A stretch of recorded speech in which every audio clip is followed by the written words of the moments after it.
추적 장치를 부착을 해요.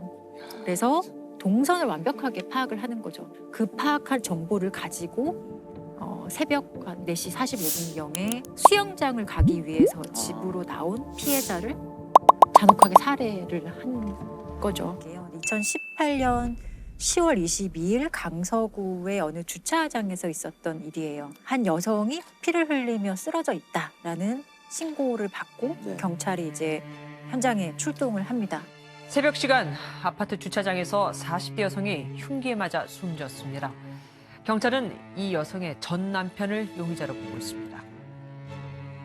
이 여성과 이미 4년 전에 이혼한 전 남편이 가해자였던 거예요. 근데 이 사건이 뭐 단순 살인 사건인가 하고 이제 경찰이 더 들여다봤더니 이미 이 피해 여성은 여러 차례 이 남성과의 사이에서 어떤 폭력 피해를 입었었고 또 경찰에 신고한 이력도 여러 번 있었던 거예요. 그래서 가장 잔혹하고 극단적인 성향을 보여주는 그 대표적인 폭력 사건이 2015년 2월에 있었던 사건인데 당시에 이 피해 여성이 친구들과 함께 여행을 갔다고 해요. 근데 이 여행 가는 것을 가해자가 되게 못마땅해 했고 여행에서 돌아오는 피해자를 기다렸다가 주차장으로 끌고 가서 아주 막 잔인하게 폭행을 해요. 근데 여기서 멈추지 않고 이 가해자는 어떤 행동을 하냐면 피해 여성의 언니와 그리고 딸들에게 연락을 해요. 문자로 좋은 구경 있으니까 집으로 와라 라고 해요. 그래서 완전 참혹하게 맞은 엄마의 모습을 그대로 보여주는 거예요. 정말 얼굴에 주름질 곳이 없을 정도로 맞아서 퉁퉁 부어있는 상태였어요. 아빠의 흥분을 가라앉히기 위해 매달려서 빌고 빌었지만 흉기를 들고 위협까지 하는 상태였어요. 그게 몇 시간 동안 지속되다 보니까 제가 참다 못해서 경찰에 신고를 했고요. 그래서 실제로 이 경찰이 출동을 해서 가해자가 경찰서에 갔다가 2시간 만에 다시 집으로 와요. 이 아빠가. 어떤 조치가 내려지긴 했나요?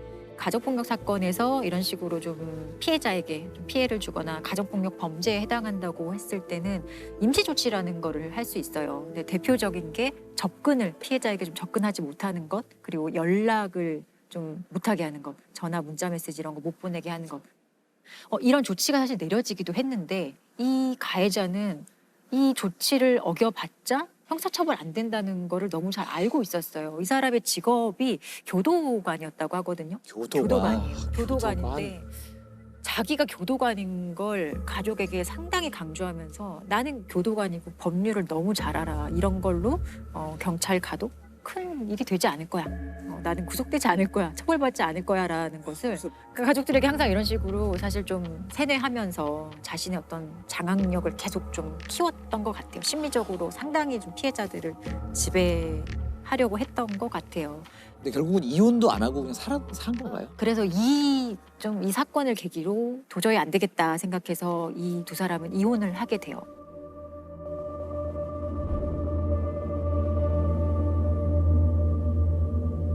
그런데 이혼을 하고 나서도 이 사람의 괴롭힘과 협박과 스토킹은 사실 계속 지속이 돼요.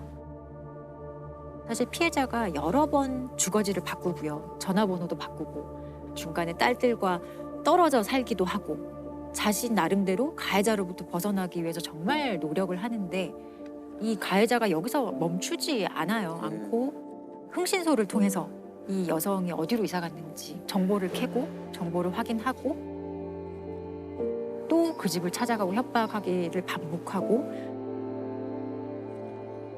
급기야는 피해자의 그 차량에 위치 추적 장치를 부착을 해요. 그래서 동선을 완벽하게 파악을 하는 거죠. 그 파악할 정보를 가지고 새벽 한 4시 45분경에 수영장을 가기 위해서 집으로 나온 피해자를 잔혹하게 살해를 한 거죠.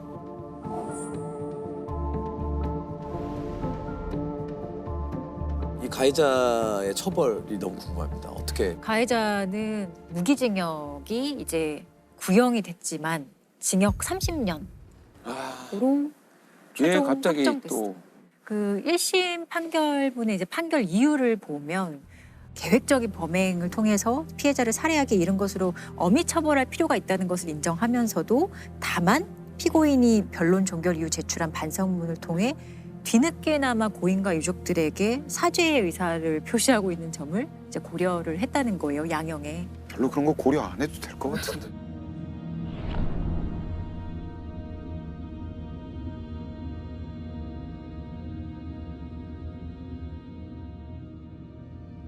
이게 기억이 나는 게 딸이 사형을 요구를 하면서 청와대 국민 게시판에 아마 올렸었죠. 그 얘기하니까 기억납니다. 예, 그래서 굉장히 공분을 많이 일으켰고 10월 22일 날 이 사건이 발생했었는데 그 다음 날 딸이 우리 아빠를 사형시켜 달라는 취지로 국민 청원을 올렸어요. 어,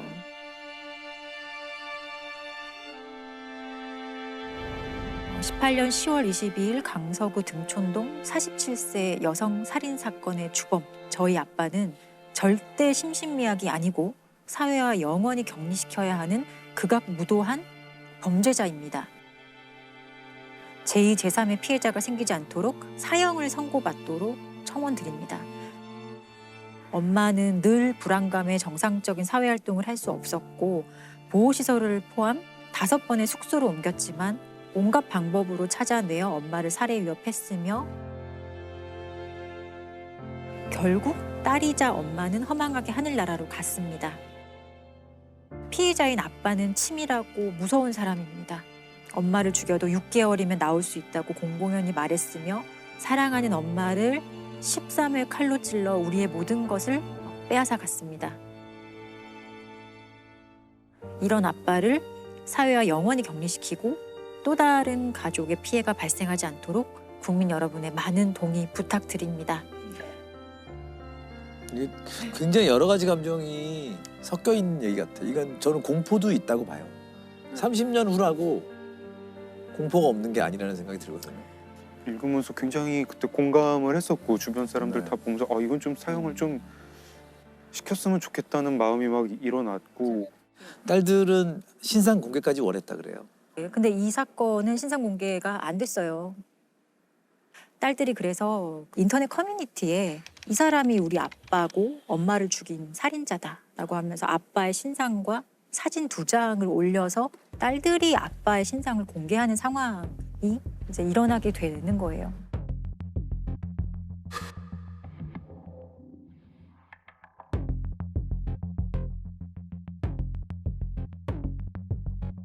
당시에 정말 기억이 나실 정도로 사회적으로 큰 이슈였어요. 그래서 이제 가정폭력 대책이라고 해서 그 여가부 장관이 답변도 했던 사안이고 개정된 것 중에 가장 대표적인 게 아까 말씀드린 임시조치의 내용 중에 과거에는 어떤 장소를 위주로 설정을 했었거든. 그 장소에서 100m 이내 접근 금지. 근데 사실 그 장소가 아니라 사람이 기준이 되어야 되는 거잖아요. 이 사건을 계기로 법률이 개정되면서 그런 것도 좀 바뀌고 이 임시조치를 이행하지 않았을 때 2년의 징역까지 최대로 선고될 수 있도록 조금 더 강화가 되기는 했습니다. 너무 예고된 그럼요. 범죄라고 할 수 있기 때문에 이런 분들, 이런 피해자를 막을 수 있는 제도가 있어야 되지 않나요? 근데 이거는 사실 이런 조짐이 보일 때 강력하게 어떤 이제 가해자에 대해서 어떤 처벌이 좀 이루어지고 이제 이런 행동을 하면은 내가 조금 힘들 수 있겠다 이런 메시지를 줄 수 있어야 되거든요. 근데 지금까지 우리 법률, 특히 이제 가정폭력 범죄 처벌에 관한 특례법이라고 있는데 이 법률이 가장 문제점으로 지적받는 거는 법률의 입법 목적이에요. 제가 입법 목적 일부를 한번 읽어드리면은 이 법은 가정폭력 범죄로 파괴된 가정의 평화와 안정을 회복하고 건강한 가정을 육성함을 목적으로 한다. 이 법률이 97년도에 제정이 되었어요. 근데 그 당시에 가정폭력 문제는 정말 사소한 문제로 취급이 됐고 가정 내에서 맞아요. 일어나는 일이기 때문에 국가가 개입해서는 안 된다. 이 법률이 정말 관심 있는 거는 피해자도 가해자도 아니에요. 가정 유지예요. 오로지 가정은 유지되어야 돼. 이 가정 유지 이데올로기에 갇혀서 깨어진 가정을 회복해야 한다라고 하고 있잖아요. 근데 이 깨어진 어떤 도자기 같은 거예요. 그 도자기를 유리 조각 하나하나 붙인다고 해도 원래의 도자기가 되는 게 아니잖아요. 이 사건은 2018년에 전남에 있는 한 시골 마을에서 발생을 했는데 당시 이제 고등학교를 다니던 1학년 여학생이 늦게까지 귀가하지 않으니까 이 어머니가 이제 친구들한테 수소문을 하죠. 그랬더니 친구들이 아버지하고 잘 아는 김 씨라는 사람하고 오늘 만나기로 했다. 그래서 우리 다른 친구들이 약속을 안 했다 이렇게 얘기를 합니다. 그러니까 이 엄마는 김 씨 집을 찾아갑니다. 네. 찾아갔더니 김 씨가 이 엄마를 보는 순간 갑자기 뒷문으로 도망을 가버렸어요.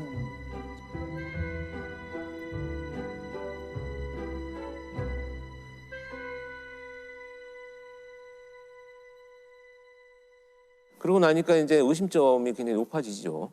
그래서 경찰에 신고를 합니다. 이 사람을 만나러 갔다고 한 우리 딸이 지금 연락이 두절됐다. 그래서 이제 경찰이 와가지고 이 사람의 신원을 확보하기 위해서 수색을 했는데 못 찾았어요. 그런데 다음 날 아침 6시경에 이 사람이 일하고 있는 그 공장 인근에서 목을 매서 사망한 채로 발견이 됩니다.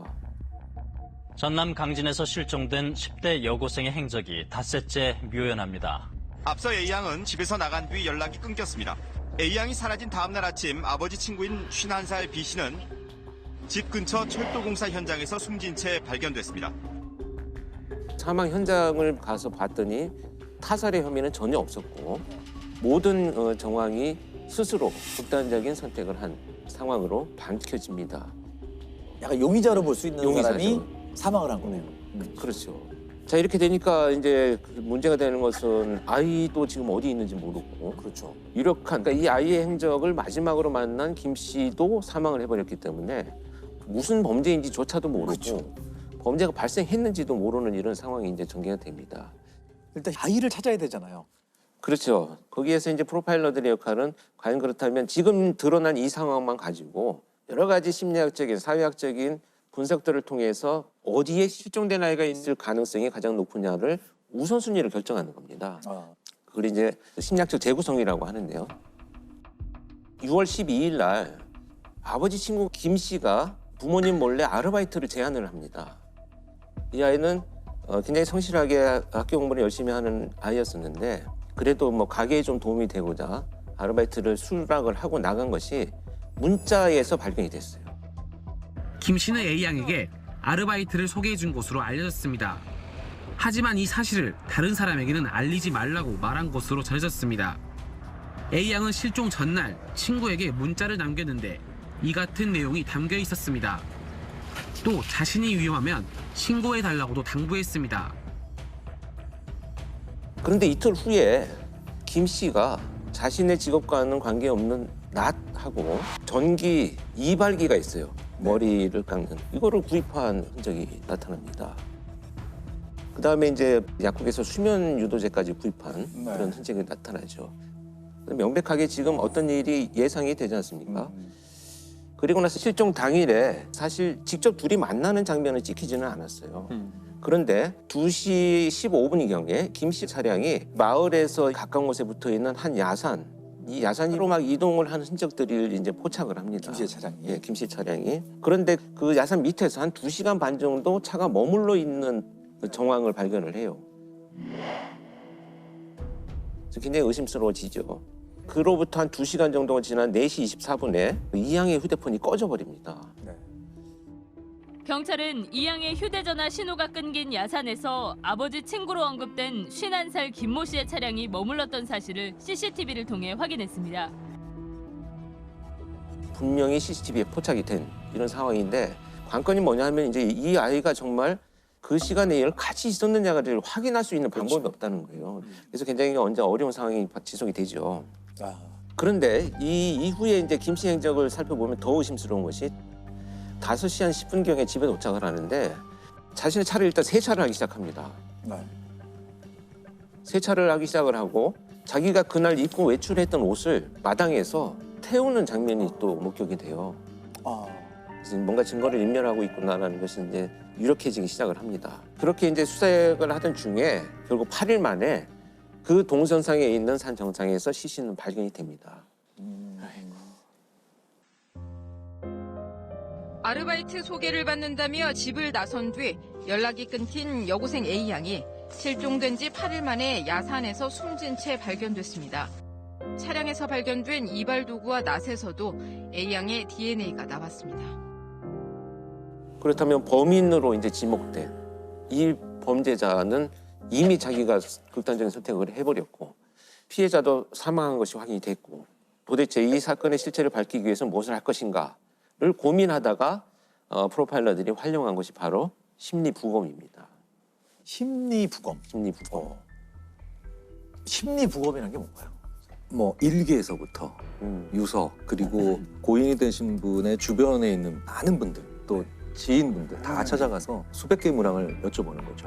아주 사소한 것부터 중요한 것이 다 보는데 실제 수사, 법정 이런 쪽에 계신 분들한테 특이한 또 시그널이 될 때도 있고 굉장히 중요한 데이터가 되기도 합니다. 그래서 이제 연구된 분야들 이제 심리부검을 이용해가지고 분석을 하기 위해서 이제 프로파일러들이 여러 명이 모입니다. 네. 모여가지고 지금 말씀하신 대로 뭐 지인들, 전 직장 동료 이 다양한 주변 사람들한테 이제 정보를 쫙 수집을 하죠. 수집을 해서 봤더니 너무나 놀랍게도 이 사람이 평상시 이 마을에서 보여주던 모습과는 전혀 다른 악인의 모습이 나타나기 시작을 합니다. 굉장히 평상시에 살아오는 과정에서 성적인 것에 아주 집착을 하고 있었던 흔적들이 나타나고요. 특히 그런 흔적들을 우리가 유추할 수 있는 것 중에 하나는 그 아주 강박적인 삶의 태도를 갖고 있었다는 거예요. 상당한 강박적인 어떤 불안과 또 그 불안에서 야기되는 아주 완벽주의적인 그러니까 하루의 시간을 정말 촘촘히 쪼개가지고 여기서 벗어나면 아주 불안을 느끼는 이런 것들을 보여주었다는 것이 이제 나타나니까 이 사람이 충동적으로 뭔가 범죄를 저지른 것은 아니고 오랫동안 치밀하게 계획을 준비해 왔을 것이다. 왜냐하면 물건들, 예를 들면 수면 유도제라든지 전기 이발기, 뭐 전혀 어울리지 않는 낫이라든지 막 이런 것을 구입한 걸 보면 이 사람이 분명히 여러 가지 이유로 이 도구들이 필요한 굉장히 성도착증적인 어떤 범죄를 준비해 왔을 것이다. 그렇다면 피해자인 이 모양은 결국 성범죄의 피해 대상이었을 것이다라는 것이 추론이 되는 결과를 얻게 되죠. 경찰은 김 씨 집에 있던 전기 이발기에서 이양의 유전자가 나왔다고 밝혔습니다. 시신 발견 당시 머리카락이 없었던 것은 김 씨가 깎았기 때문인 것으로 추정했습니다. 김 씨는 왜 자살을 택한 것일까요? 앞에 그런 성격들이 좀 영향을 끼쳤을까요? 저는 영향이 많이 있다고 봅니다. 그 특히 자신의 기준에서 뭔가 조금이라도 벗어나면 그것에 대해서 매우 불편한 이런 감정들을 느끼기 때문에 아마도 자신이 준비한 이 계획에 뭔가 잘못되는 순간부터는 피해자에 대한 어떤 그 뭐 죄책감, 이 사건이 발생한 것에 대한 어떤 수치심 뭐 이런 것보다는 이 상황을 해결할 수 있는 방법은 그냥 내가 떠나는 것밖에는 방법이 없을 것이다. 이런 판단을 했을 가능성이 높다라는 것이 타당하지 않나 이렇게 보여집니다. 그러니까 뭐 그렇게 혐의를 받다가 자살하고 이런 것을 최종적 형태의 가해라고 표현하거든요. 정말 맞는 말일 수도 있어요. 어느 한편에서 죽음으로 내 죄를 갚았다는 게 아니라 다른 측면으로 보면은 영원히 진실을 밝힐 수 없이 남겨진 피해자에게 오롯이 모든 거를 다 네가 갚네 이렇게 되는 거거든요. 영원히 은폐해버린 걸 수도 그렇죠. 있다는 뜻이죠. 그렇죠. 연쇄살인범 정남규가 옥중에서 자살을 했었습니다. 이때 피해자의 한 어머니가 기사 인터뷰에서 그렇게 얘기를 했어요. 정말 파렴치한 인간이다. 우리 가족한테 미안하다는 소리 한마디도 안 하고 자기 혼자 저렇게 이기적인 죽음을 선택했기 때문에 전 정말 충분히 이해하는, 공감하는 그런 내용이었습니다.